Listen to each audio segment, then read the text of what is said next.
Okay, good evening, ladies and gentlemen. We are right at 8:30. I'm going to go ahead and call the meeting to order here. Welcome to the Conscious Contact Speaker Group of Alcoholics Anonymous. My name is Brian, and I am an alcoholic. Just a couple quick announcements. This group is all about service. We plug it every week, but we got a couple of H&I commitments. We have one we do every Sunday night up at a treatment center in Quakertown. If you'd be interested in coming out for that, sharing maybe 5-10 minutes of your experience, the guys there really appreciate it. We've been doing it for a number of years now. It's a really good commitment. What else? We have our hoodies on display, stage left. Hoodie season is here, so if you're interested in picking up a hoodie, they are available at cost. You can see Ron, see me, see Nick, see any home group member after the meeting. And with that, I'm going to go ahead and bring up the world's greatest chairperson, up 2 spots from last week. Please help me welcome Nikolai.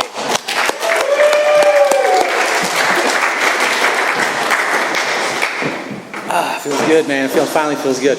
My name is Nick. I'm an alcoholic. Welcome home. Welcome home, everybody. Okay. Welcome to the Conscious Contact Speaker Group of Alcoholics Anonymous. And this is a 1-hour speaker meeting that meets every Saturday evening at St. Paul's Lutheran Church, 301 North Main Street, right here in Doylestown, Pennsylvania. Food and fellowship starts at 8 o'clock, followed by our speaker at 8:30. The business meeting for this group meets every Saturday at 7 p.m. to 7:30 right here. Please come early and join us. The purpose of this group is to provide a consistent message of hope and recovery through God reliance and service to others through the practice and teaching of the 12 steps. We record all speakers so that others may benefit from their message of recovery. If you wish not to be recorded, simply ask. And this is an open meeting of Alcoholics Anonymous. The group would like to welcome everyone, especially newcomers. Is there anyone new or from out of town that would like to introduce themselves with their first name? Yes, please. My name's Margaret. I'm an alcoholic. Welcome, Margaret. Yes, sir. Ed alcoholic person out here. Welcome, Ed. Okay, welcome to everybody. The Conscious Contact Speaker Group encourages sponsorship. Would anyone with working knowledge of the 12 steps and is willing to sponsor, please raise your hands. Excellent. Are there any announcements for the good of AA? There's a workshop next weekend in Orland, PA from 9 to 4. Peter M's coming up from Florida. It's totally free. They give you a little breakfast, a free lunch provided. They go through all 12 steps. I have a flyer if anyone is interested. And Brian did mention all that stuff's on our Facebook page. You can check it out there too. You need help? Yeah, oh yeah, go ahead. I'm Gary and I'm an alcoholic. Hi, Gary. So the Stay Alive Literature and Step Room meeting is Monday night at 6 p.m. It's right out here in the lobby hall. Are welcome to sit up in the room. Thank you. This just in. So all those workshops will be recorded and they'll be on our YouTube page eventually. So that's another way to get access to that kind of stuff if you can't get there in person. Our sister group is a big book study meeting that meets every Thursday at 7:30 just up the street at Salem UCC Church, 186 East Court Street, and that is in Doylestown, and coffee is on at 6:15. We have meeting lists and big books on easy turns. Please see me or any home group member after the meeting. If you cannot afford a big book, the Conscious Contact Speaker Group will give you one at no charge.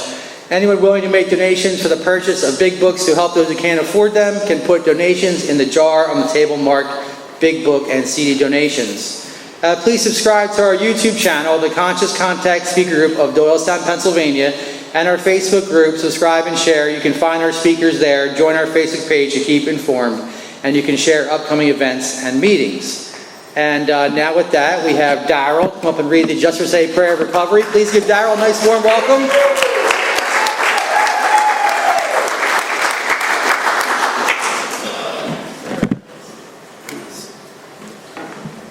Good evening, everyone. My name is Daryl. I'm an alcoholic.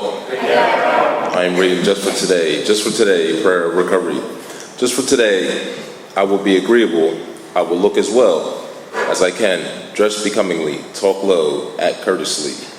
Criticize not one bit, not find fault with anything, and not try to improve or regulate anybody except myself. And that is the prayer for Just for Today. And I would like to introduce Zach. Thanks, Darryl.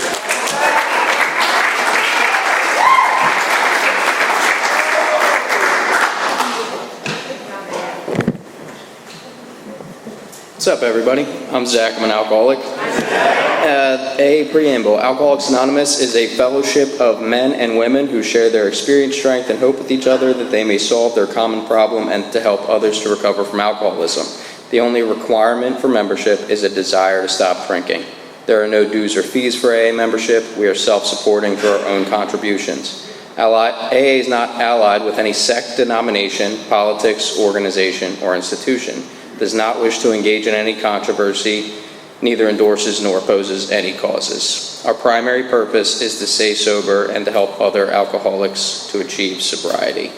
And I have asked, who's doing that? Kara to come up and read the steps.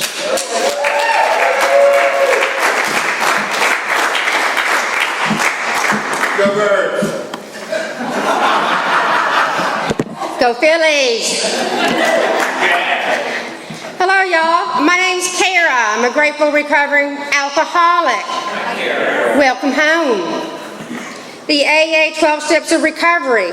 Number 1, we admitted we are powerless over alcohol, that our lives have become unmanageable.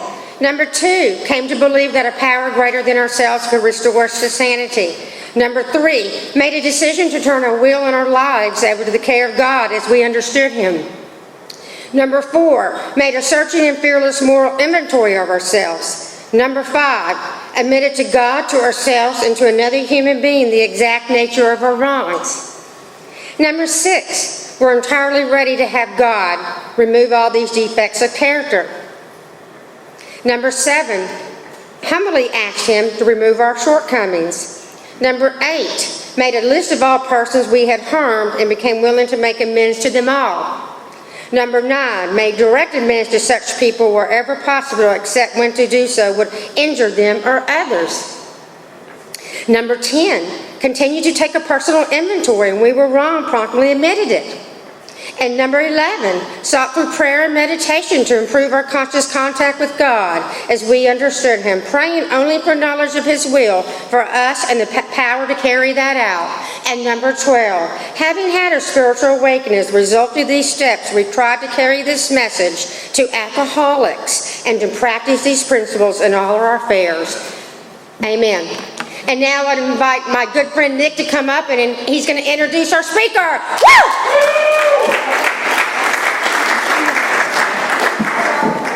Thank you to the Louisiana landslide. Okay. Thank you, everybody. Thank you all for reading. And we have a 7 tradition which states every AA group ought to be fully self-supported, declining outside contributions. At this time, we'd like to pass around the baskets. We have no dues or fees. We do have expenses, and this group provides many services. And your donations cover food, rent, big books, CDs, events, and workshops. And there's absolutely no smoking on church property. Just a side note, we have a QR code back there with a Venmo, and I also have a QR code in my phone here. If you want to make a donation that way, you can do so. Please take a moment to silence your cell phone and limit movement during the meeting to avoid distractions. Now, to introduce our speaker, a good friend of the Conscious Contact speaker group. Tonight we have Drew E. coming to us on loan from the By the Book group of Atlantic Highlands, New Jersey. Please give Drew a nice warm welcome.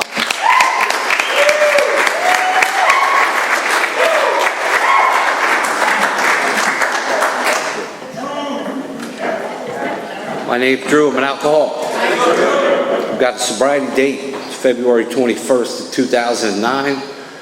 I've got a sponsor who's got a sponsor. Both those guys are active members of my home group. I've got a home group. It's By the Book group. We meet on Monday and Wednesdays in Atlantic Highlands, New Jersey. If you guys are ever on the shore in Jersey, we're the northernmost beach. Come on up and say hello, please. So super excited to be here. I've been following that photo of yours for the last 15 years. And that's a true story. And, you know, it's an honor and privilege to do anything for Alcoholics Anonymous. And, you know, when you're new in this thing and you're sweating it out and you're wondering if you're ever going to make it.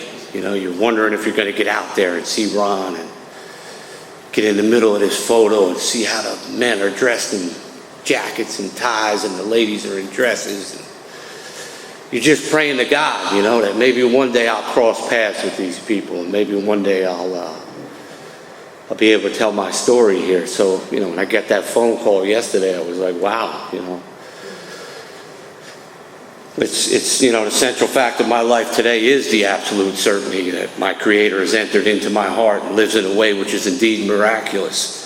He has commenced to accomplish those things for me which I could not do for myself, which is evident in me being here. And, it's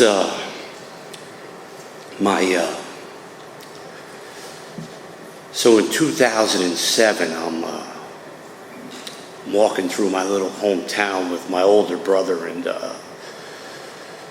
my older brother's my hero. My older brother's the kind of the guy, he's got like all-star in front of his name, and all sure, and all state. He's one of them guys, And at this time, his liver's distended, and he's yellow. And I'm walking through my little town with him, and I'm doing what baby brothers do. I haven't gotten to you yet, and I just want to be a baby brother, man. And all he wants to do is get to, the local gin mill. He's just had 3/4 of his liver cut out. And all he wants to do is get to the gin mill, man, and falling to his knees, and I'm picking him up. And he's falling to his knees, and I'm picking him up. And I got you, big brother. Come on, man. He don't want any of the blue pills the doctors are getting him, man. He just wants a couple beers. And I can only do what baby brothers do, man. All right, brother, whatever you need, let's come on. And I get him down out in front of my house, and we're sitting on the dock, man, and the sun's coming up. Because we're on our 3rd day now, The sun's coming up, and I'll never forget it, man. And pops a beer, man. He runs upstairs, and he dies. And our literature says that under the lash of alcoholism, we are driven to AA. And there we discover the fatal nature of our situation. And then, and only then, do we become as open-minded to conviction and as willing to listen as the dying can be, right? And that's how I came in here, under the lash, man. Make no mistake about it, I suffer from alcoholism, man. This fatal progressive disease, man, right? And it has me, I don't have it, right? The only thought I've ever had in my life is this idea that somehow, someday, I will control and enjoy my drinking. And that is true to this very moment, right? There's got to be a way I can keep this stuff in my life. There's got to be something I can add to it, right? The idea of doing without it has never crossed my mind, right? There's got to be something, man. And I stumbled into that home group, a lot like this one, man. There was some enthusiasm, right? And a senior member of that group was this old street drunk from Lower Manhattan, man. His name was Charlie T. And Charlie would tell me right away, he would say, hey, kid, man, God uses imperfect messengers with a perfect message. And he said, one of your tricks here is to find your messenger, You got to find your messenger. Now, 2 years later, I was sitting in the front row, and I'm not doing good, and I'm tapping, man, and I'm a combat veteran, man, and, I want to eat a shotgun, because AA ain't working for me, man. AA is not working for me, and I can't live with it, and I can't live without it, and I'm at that spot that we get to when we stop drinking. That spot, man. If you suffer from this thing the way I do, that spot we get to, man, where it's like, I'm going to eat a shotgun. And those guys, they were active, They had sponsors who had sponsors. What they told me was, get in the car. Get in the car. We're going to go see this guy from California. He just flew in, man. Let's go see him. And that guy changed my life. I've been following that guy around up until he passed away about a month ago. So he's on my mind, and we were listening to him on the way out here, and you're probably going to hear a lot of him tonight, but it's where my heart is, you know. It's the first time since I've been sober. I haven't had him in my life. And I got that call yesterday, right? And they used to tell me, man, when Alcoholics Anonymous calls, if the date is open, you go. You go. Doesn't matter where it's at. You get in the car and you go. And me and my buddy Eddie have been doing that. So, you know, it's a pleasure to be here. And, you know, I grew up in the historic seaside village of Highlands, New Jersey, man. It's a half square mile of heaven. 32 liquor establishments in a half square mile, man. It's the highest point on the East Coast, man. It's looks right under the Verrazano Bridge, man. It's the prettiest view in the world in my eyes, man. The lights of Manhattans were there, you know, like the lights were just, you know, we got a beach on the northern side of town, we got a beach on the southern side, we got a beach in the middle. Now, I was born in 1970, but I'm an 80s baby, man. Like, you know, I was running around when Nancy Reagan was just say no, you know. All of us were like, where do we say no, Nancy, you know? And, I wanted to drink just like my dad. Now, my dad was my hero early on. My dad was a dock worker, man. You know, my dad used to drive pilings in the water in January. You know, he'd have his feet, he'd be soaking wet. Man, he'd have a cigar in his mouth. He'd be chomping on a cigar. I'll never forget it, man. He'd drive these pilings in. He'd run down to the Veterans Club like I'd never seen anybody do it. He'd walk in the Veterans Club. He'd drink a 12-pack. I'm telling you, like, bam. Bam, you know, do a shot, boom. Bam, my dad made drinking look good, man. God, I wanted to drink just like him. Now, I ended up drinking like my mother. My mother would have half a glass of wine and run down the street naked. That was me, man. Like, bam, right down the street naked. It was the 1980s, man. You know, the women had those house coats on. Ladies, you remember them house coats, man? She had those big things in her hair. She'd have like a viceroy in her mouth, man. She'd walk in the gin mill, crack a guy in the jaw, say, give me my 20 bucks back, I'm having a drink, you know? And me and my dad, we would run and go get her. Like, we gotta go get her. Dad, I'm 10, don't worry about it, we gotta get her. You know, and it wasn't uncommon in the 80s, right? It wasn't uncommon in the 80s for there to be kids in the gin mill, right? There, you know, you got, I'm sure everybody, if you're my age, you remember this, like the Pac-Man machines and the pool tables were over there. You can go over there, you know, I'm over here. If she calls, we're not here. Like, yeah, because back then, you know, the phone, you had to call the bar, the phone was on the cool, you know, all that kind of stuff. And so that's, you know, now, I talk a lot about the 80s in my story, right, because it had a profound effect on me, man. The country hadn't been at war since 75, you know, things were booming. There was a lot of stuff going on. Stevie Nicks is on TV, you know. It's vitamins, it's good for you, you know. All that kind of stuff was going on. And, you know, my earliest memory is actually 1978. In 1978, I was the ring bearer in my sister's wedding. Now, my sister had long blonde hair, man. She drove a Chevy Camaro. She was the coolest thing on the planet, man. And I was her baby brother, you know. I don't know if you guys remember that powder blue tuxedo they had in the 70s with the frills, man. I put that thing on. I'll never forget it, man. We were having a wedding. We were so proud. We were going to a wedding, you know. She was getting married. God, I remember back then, you guys remember, you used to take a pack of cigarettes and you put it up in that sleeve, you know. Remember kids doing that? Imagine a kid doing that today. Putting that thing in there. I'd be running my fingers through my hair. I was like, got my shoes shined up. I was ready to go. It's funny, my home group meets in this place today. You want to talk about an act of God. But,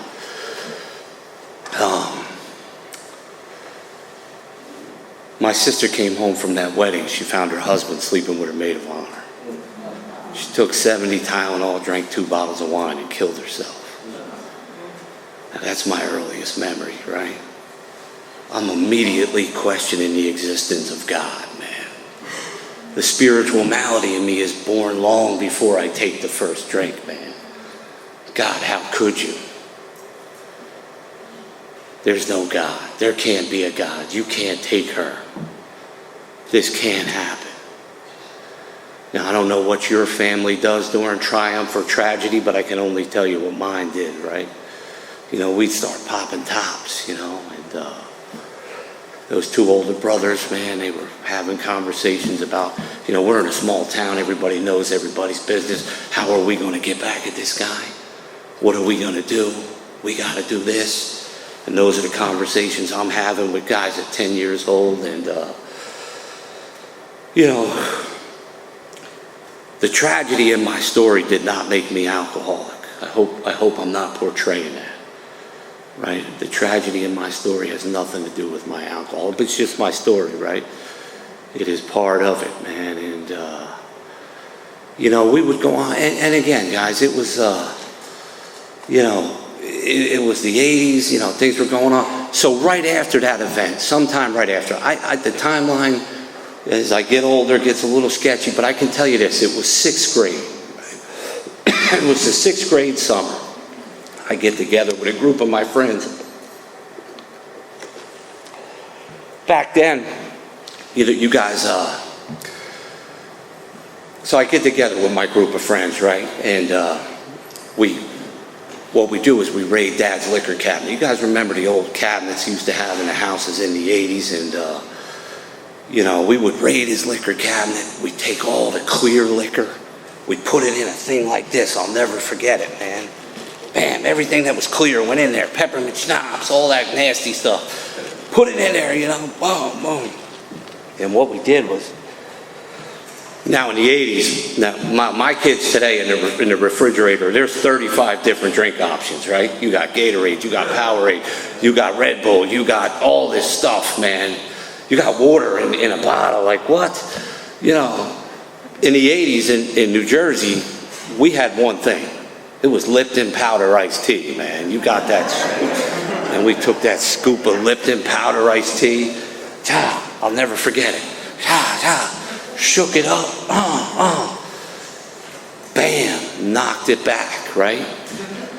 And I'll tell you what, guys, my shoulders dropped immediately, man. I was no longer questioning the existence of God. I had just found him, man. A spiritual experience was born, bro. I was like, whoo, now. I didn't become alcoholic right away, but I marked that spot. I marked that spot. Now, my mother was one of 16, right?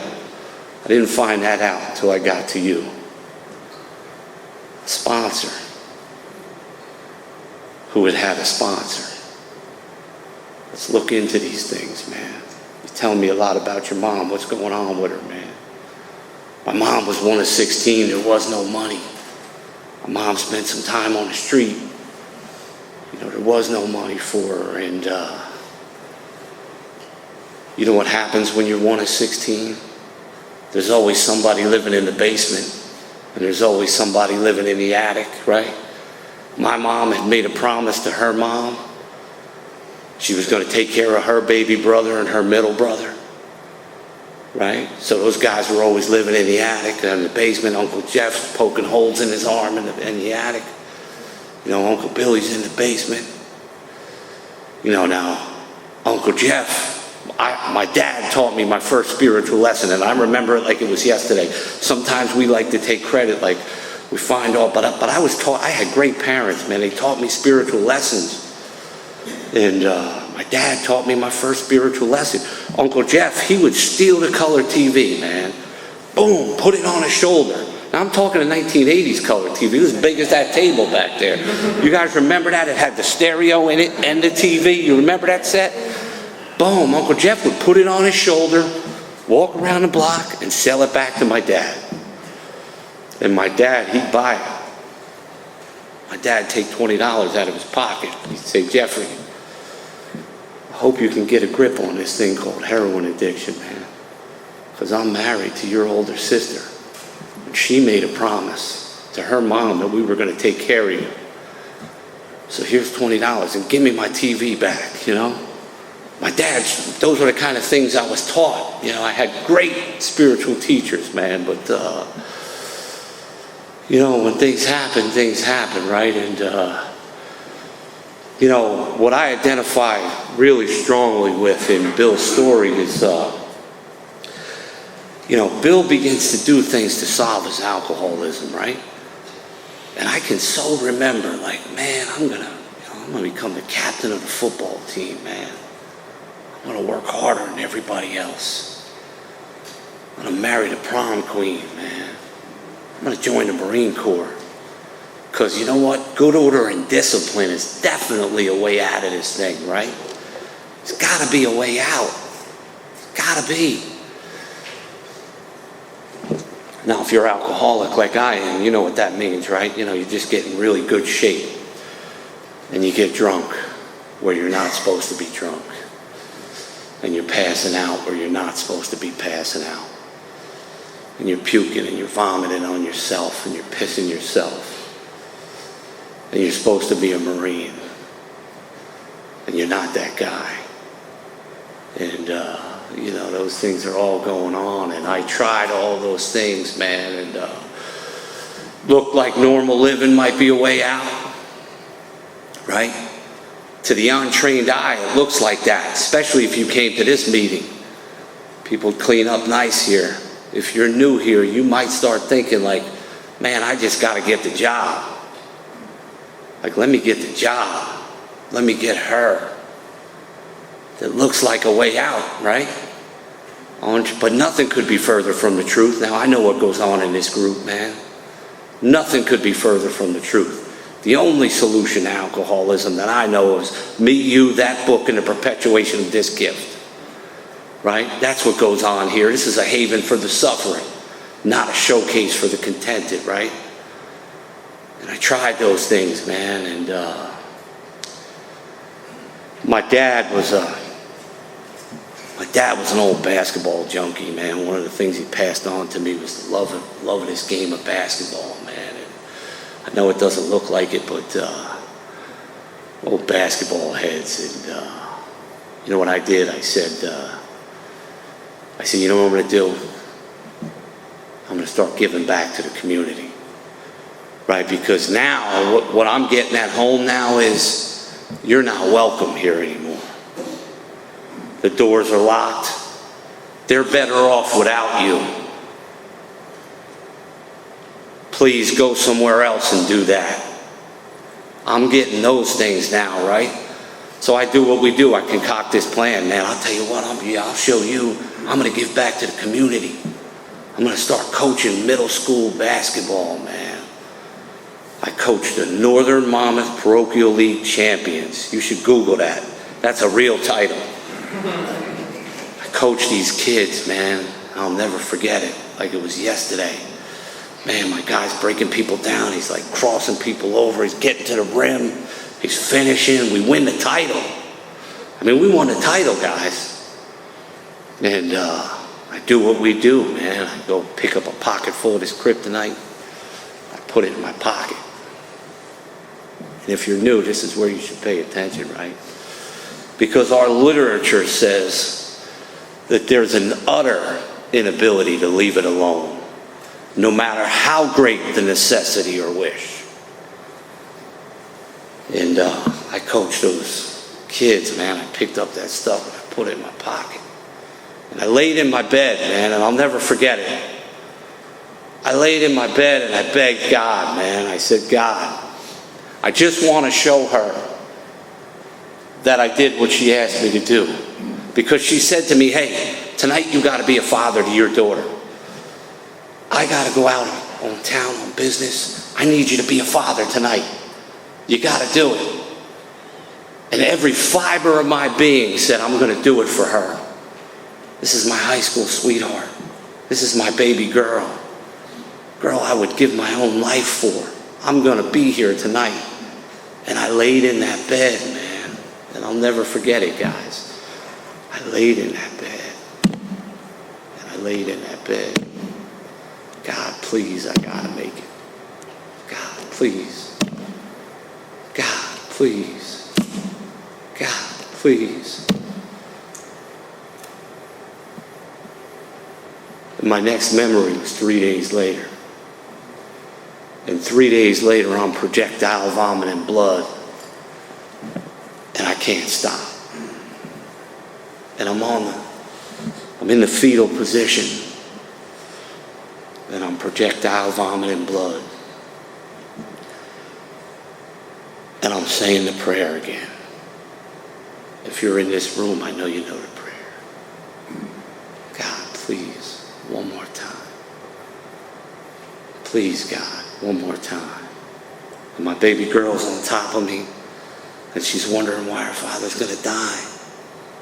And I'm begging God, please, and I don't have any character, I'm not born with it, and I'm a runner by nature, is the truth. I'm a runner by nature.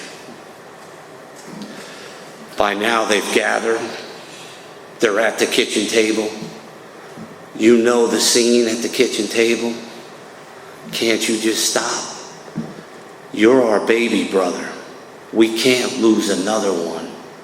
Not you. You're a United States Marine. Exercise some willpower, some discipline. You can do it. Just stop. Frothy emotional appeal seldom suffices. And I'm gonna run, man. It's, my best plans is like, okay, they can do without me. Because there's no way I can stop. It's not an option. It is not happening, man. And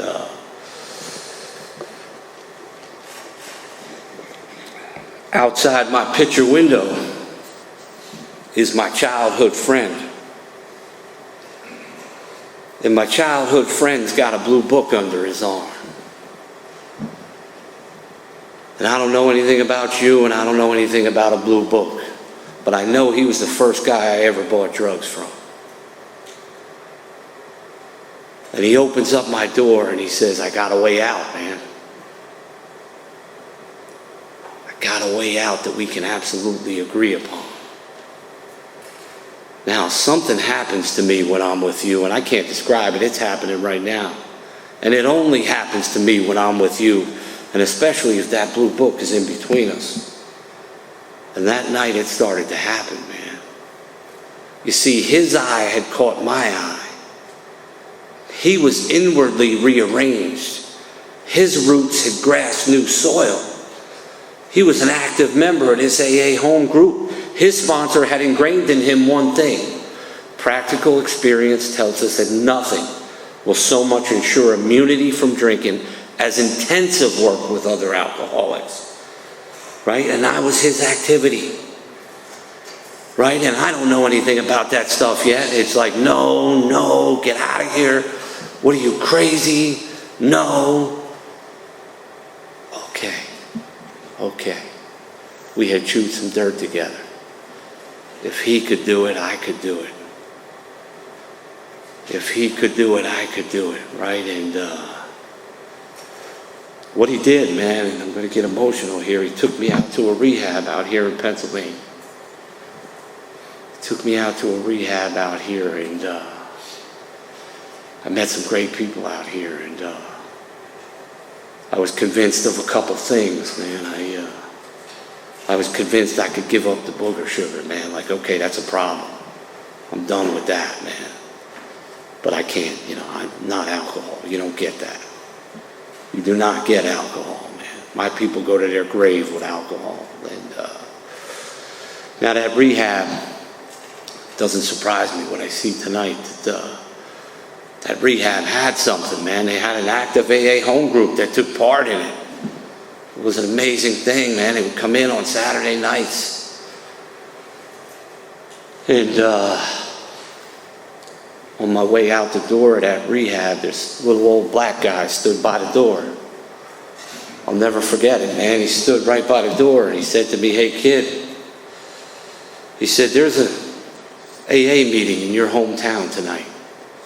And it's at 8 p.m. It's on the corner of East Highland and 3rd Avenue.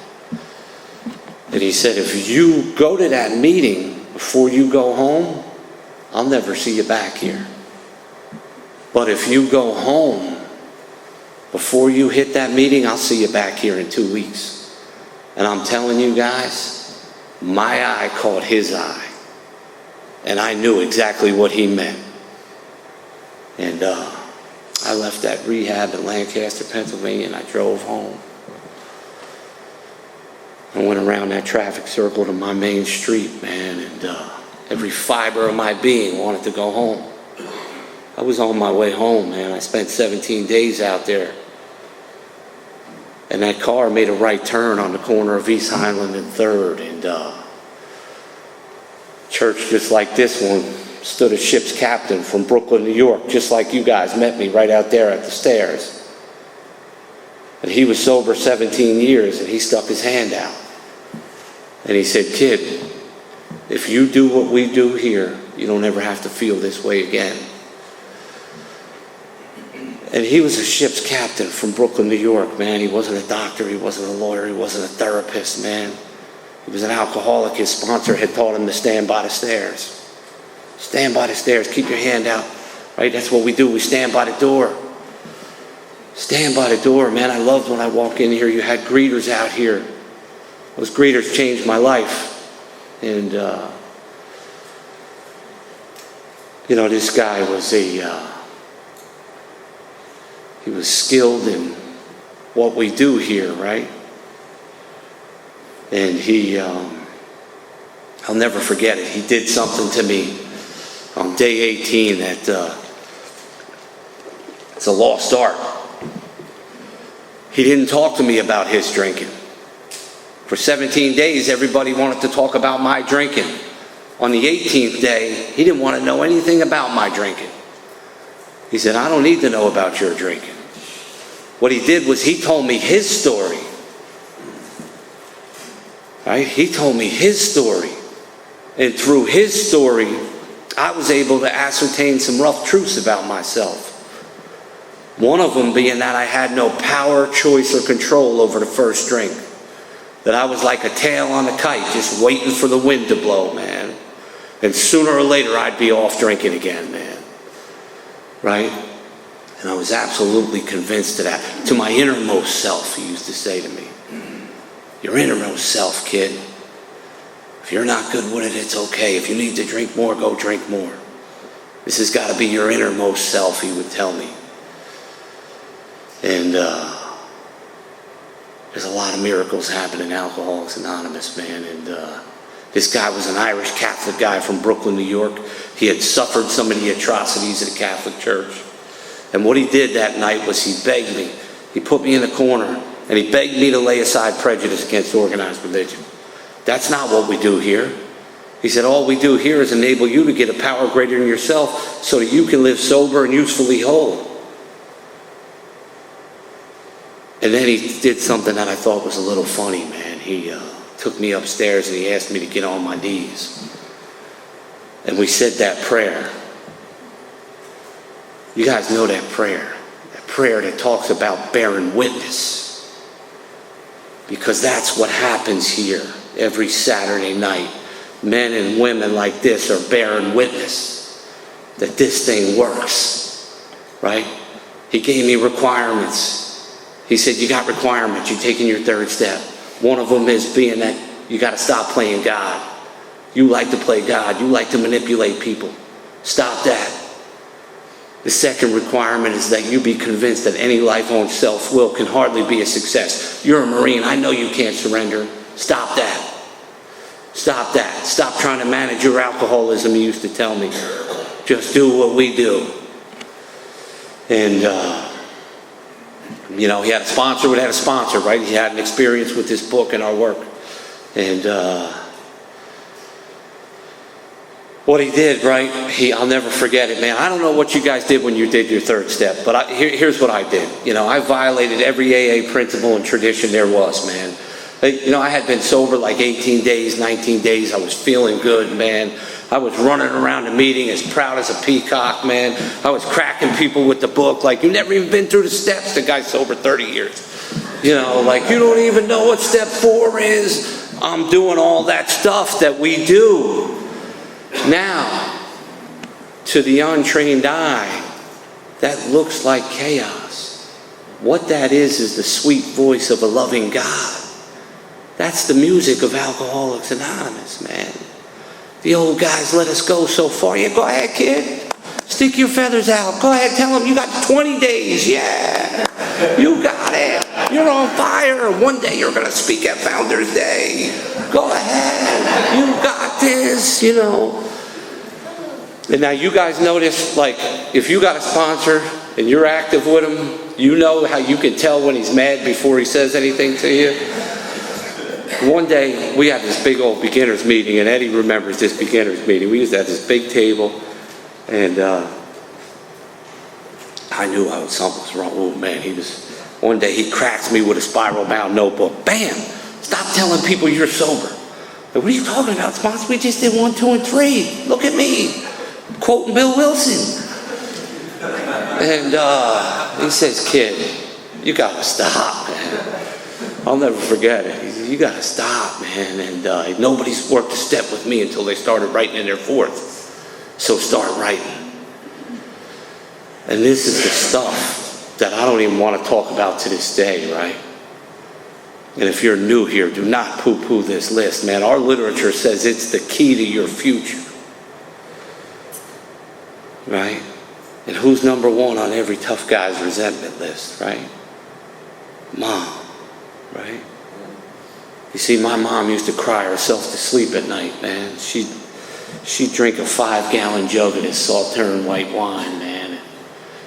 She'd drink and she'd cry. She'd drink and she'd cry. She'd drink and she'd cry. And I didn't understand it. You know, I'm 12, 13, 14, 15 years old, and I can't have my friends over because my mom's drunk again, man.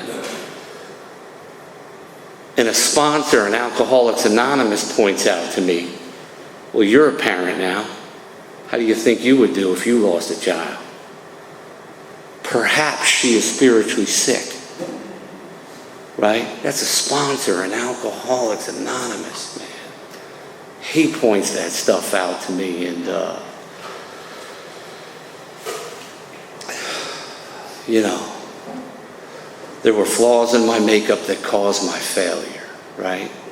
And I had to get down to them, right? Without looking at that stuff, I'm always going to be blocked, and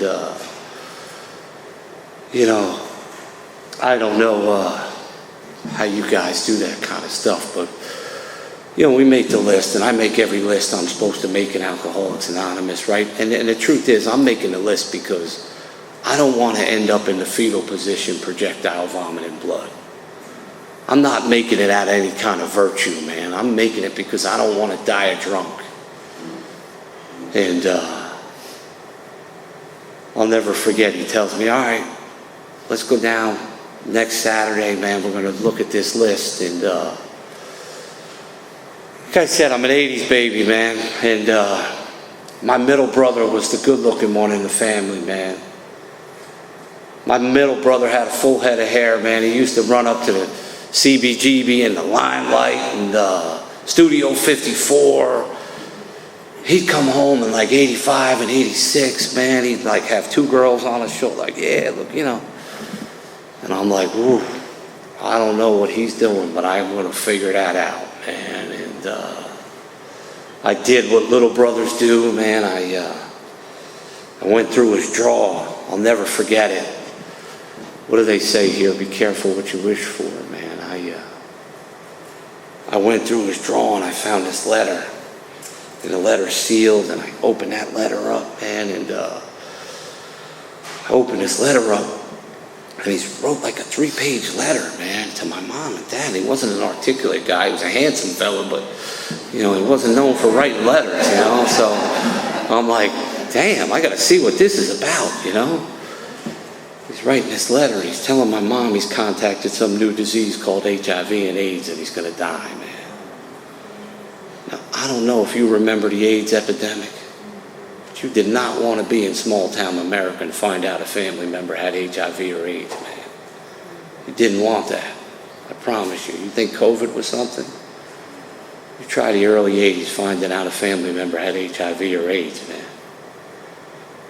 Now, I did what I had to do. I put that letter back in there. I stuffed it down in there. And I stuffed it deep inside, literally. And what do they say here? They say we're as sick as our secrets, right? A ship's captain from Brooklyn, New York, who had had an experience with this book, pulls that out of me, man. Right? I basically would go on the rest of that guy's life, never telling him that I knew he was dying, And we're as sick as our secrets here, man. So thank God for the men and women that have sponsors, who have sponsors that are doing this kind of life-saving stuff, man. Sometimes we poo-poo these 12 steps, man, but I don't ever want to forget that they are life-changing, life-saving, life-altering steps, man. For the first time in my life, I felt free.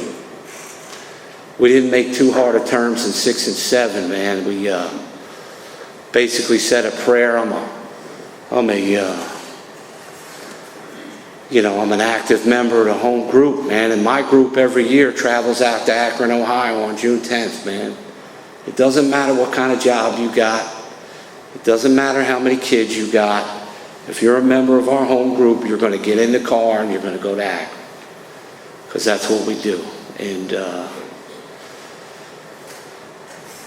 they talk about those 4 absolutes out there, man, right? Honesty, purity, unselfishness, and love, right? And my sponsor always talks about like your 7th step, the character defect stuff. You got to replace it with those 4 absolutes, man. And you got to do the best you can to work at that every day. And, I try to do that. And what he said to me in the 8th step was, he was a AA ninja kind of guy, you already made the list in your 4th, man. And I'm like, what are you talking about? We got to make out cards. No, you already did it. Watch, go to harm's done to others. Boom. And I'm like, And I don't know about you guys, but certainly no big-time criminal, but I own a small plumbing and heating business, and right before I went in that rehab, I stole $5,000 from a dumpster guy, and his last name ended in a vowel. And I was pretty sure my family was going to be harmed, right? And came out of that rehab, and I used to sit in the front seat. Used to be a guy sitting on that side of the seat. His name was Eddie G. He was sober like 30 years. And I used to sit in the front seat, and I'd be like this for quite a while. One day, Eddie looks at me, he says, hey, kid, how long are you going to sit in the 12-step program and not work the 12 steps? You think you're going to be able to sit in that chair for much longer? Let me guess, you owe money, right? How do we know, right? Let me guess, you know. And what do we hear here, right? Get in the car. Get in the car. Yeah, I'll never forget the day. Eddie remembers it. Get in the car. We're going to go back and pay. Eddie, hold on. I'm good with the don't drink and go to meeting stuff. I'm not paying money back. I don't have any money. Eddie wasn't having any of that. No, if you're going to be an active member of our home group, we're going to pay the money back. Get in the car. Now, I did what we do. And in 25, 26 days, whatever it is, and you guys notice, like, I concocted a foolproof lie. Eddie was like, I'm staying in the car, you're going to get out, learn what it's like to be a man. Get out. Boom. And I'm like, oh, this is great. He ain't coming in. I got this. Man. There's no doubt in my mind I got this. I opened up that door, man, and you see something happens to me when I'm with you, man. And it's unbelievable how it happens. And it always happens, and it only happens when I'm with you, man. I opened up that door, and out came the truth. Sir, I'm trying to get a grip on this thing called alcoholism, and if you'll allow me, I'll come down here once a month, and I'll get this bill taken care of. And that guy, he looked at me, man. And then he looked at the car, and he looked at me. And he said, you're with them? I said, I'm with them. And he said, if you're with them, I know I'll get my money back. You stay in the middle of them and you do whatever they ask you to do and get your butt down here once a month and write a check. And you know what that did, man? That cemented something for me, right? I knew we commenced this shoulder to shoulder, right? My whole life I had been searching for something, man. And I had found it with these guys, man. And today I live in 10, 11, and 12, and my sponsor's one of them page 86 guys, man. Like, I don't know about you guys, it was the first reading I ever got. Here, read this every night. Here, read this every night. Why isn't I reading this? Like, I don't even know what's going on yet. Just read it. Just read it. And, I know that my next function is to grow in understanding and effectiveness. And I can only do that with you in this book. Something happens when we gather together, man. There's a reason we gather together. And my sponsor used to talk about young lady, actually a young lady that I followed around. Saved my life at one point. She used to talk about your current condition with God. She'd say, Drew, what's your current condition with God like? And I used to say, why did he have me reading that stuff? Well, really what he had me doing was praying. I didn't know it. Right? Taking inventory. I didn't know it. I'm reading it. And I'm not sure if you ever had, my sponsor would say to me, there will be a time where it will only be between you and God whether you drink. Nah, yeah, right, come on. Sound like, come on. No. I mean, it's this day and age. We got cell phones, I can get you. No, he'd tell me. There's going to come a day, it's going to come down to your current condition. I don't know if your day ever came. My day came at 5 years sober. At 5 years sober, my dad is dying. My dad has open heart surgery and, Jersey Shore Medical Center, take him out. He looks at his baby son and he says, son, something's wrong, I can't breathe. And I'm sober 5 years, so I know everything. And I'm telling him, hey, Dad, man, you got a new valve, let's go run a marathon, we're good. And he says, son, there's something wrong, I can't breathe. And the nurse puts the paddles on him. Then she's got the paddles on him. She's looking at me, and she's got the paddles on. She says, the valve didn't take your dad's drowning in his own fluid. And what I would do is I would take him home and let him have his last Thanksgiving at home. And my dad was an old beer drinker, man. Every fiber of my being wanted to have a drink with him. I figured you guys would clap when I came back anyway. And because of a current condition with God, I didn't take that drink with him. And my dad did something at that Thanksgiving dinner table. He took a can of Budweiser and he held it up. And he said, son, I'm proud of you. You've done something I never could have. And I don't know what them people in Alcoholics Anonymous are doing to you, but whatever they're doing, they're making a man of you. And if I was you, I would stay with them. And stay in the middle of them. And, we raised a toast, man, and I had some iced tea, and he was dead shortly after that. And I'm not sure, my mission here is clear, right? It's about perpetuation, right? That's why I'm sober today. I know that, man. And desperation, inspiration, perpetuation, right? And that's what I love about your meeting, man. I'm telling you guys, you might think I'm making this up. I'm not. I've been following this meeting for 15 years, man. I need to be inspired. I can't sit here. You got to give me something. I'm that guy. Desperation, inspiration, perpetuation. Me, you, the book, and the perpetuation of the gift. That's what goes on here. And my life today, man, I'm living the AA dream. My life today is not like, when you're new and you put those headphones in and you're not going to make it and you're listening to this guy, Johnny Harris, and you're listening to Larry Thomas and you're going, man, am I ever going to meet them? And then one day you get a phone call and somebody says, hey, man, Come out and meet your hero. We're having ribs on Thursday night. We want you to be the speaker at Founders Day. Come out to Founders. Like, I'm a plumber from New Jersey, man. Something happens to me when I'm with you. Something clearly happens, man. And, I hope I brought you guys a typical AA message, man. And Ron, I love you. Thank you for having me out here, man. And I can't wait to see you guys, man. I really can't. So that's all I got. Thank you, guys.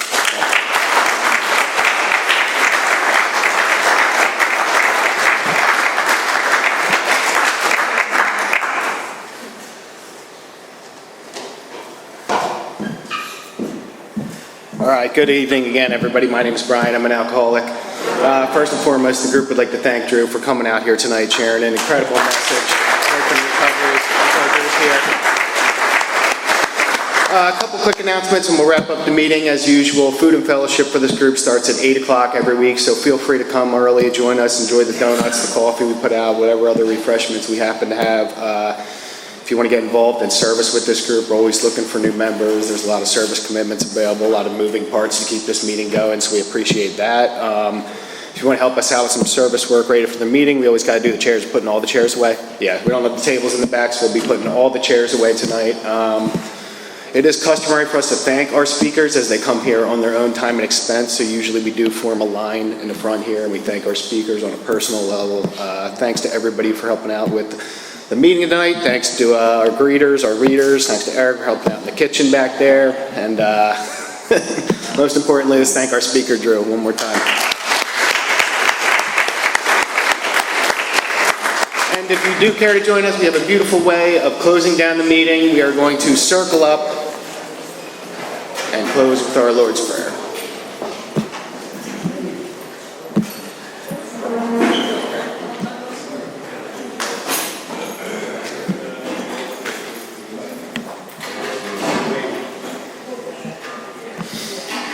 If you do care to join us, we will close the meeting with a brief moment of silence for the still sick and suffering alcoholic inside and outside of these rooms, followed by our Lord's Prayer.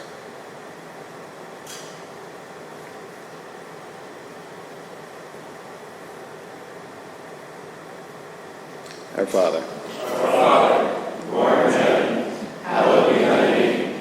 Thy kingdom come, thy will be done, on earth as it is in heaven. Give us this day our daily bread, and forgive us our trespasses, as we forgive those who trespass against us. And lead us not into temptation, but deliver us from evil. For thine is the kingdom, power, and glory, forever and ever. Amen. Keep not back the works of the work